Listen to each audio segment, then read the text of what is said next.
Welcome to cube TV. నేను Hima. Housing and urban development authority మరోసారి భూముల వేలం నిర్వహించేందుకు సన్నద్ధమవుతుంది.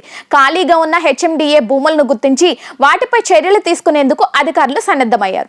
గతంలో వేలం వేసిన భూములను కొన్ని సంస్థలు కేటాయింపులు తీసుకుంటున్నప్పటికీ వాటికి నిర్ణయించిన ధరను చెల్లించలేదు.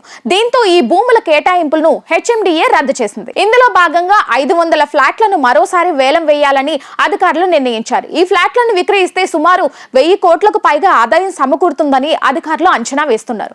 గత ప్రభుత్వం హయాంలో కోకాపేటలో హెచ్ఎండిఏ భూములను ఆన్లైన్ ద్వారా వేలం వేసినప్పుడు అక్కడ 1 ఎకరం ధర 100 కోట్లు పలికింది. ఆ ఆన్లైన్ వేలంలో కొన్ని భూములు అమ్ముడుపోయాయి. మరికొన్ని అమ్ముడుపోకపోవడంతో హెచ్ఎండిఏ వాటిని కూడా విక్రయించాలని నిర్ణయించింది. ప్రస్తుతం హెచ్ఎండిఏకు పలు అభివృద్ధి పనులు చేసేందుకు 20,000 కోట్ల వరకు అవసరం ఉన్న విషయం తెలిసిందే. కానీ హెచ్ఎండిఏ పరిధిలో 1000 ఎకరాలకు పైగా భూములు అందుబాటులో ఉన్నాయి. ఇందులో కొన్ని లేఅవుట్ లోని ఫ్లాట్లను ఇప్పటికే విక్రయించినప్పటికీ ఇక్కడ విక్రయించిన భూముల ఫ్లాట్లను వేలం వేయాలని అధికారులు భావిస్తున్నారు. గతంలో నిర్వహించిన భూముల వేలంలో బహదూర్పల్లి 40 ఎకరాల్లో 101 ఫ్లాట్లు అమ్ముడుపోయాయి. అలాగే మోకిలాలో 165 ఎకరాల్లో 1321 ఫ్లాట్లు వేలం వేయగా భారీ ధర పలికింది. అయితే ఈ ప్రాంతాల్లో పాల్గొన్న కొన్ని కంపెనీలు మొదటి వాయిదా చెల్లింపులో సమస్యలు ఎదుర్కొన్నట్లు సమాచారం.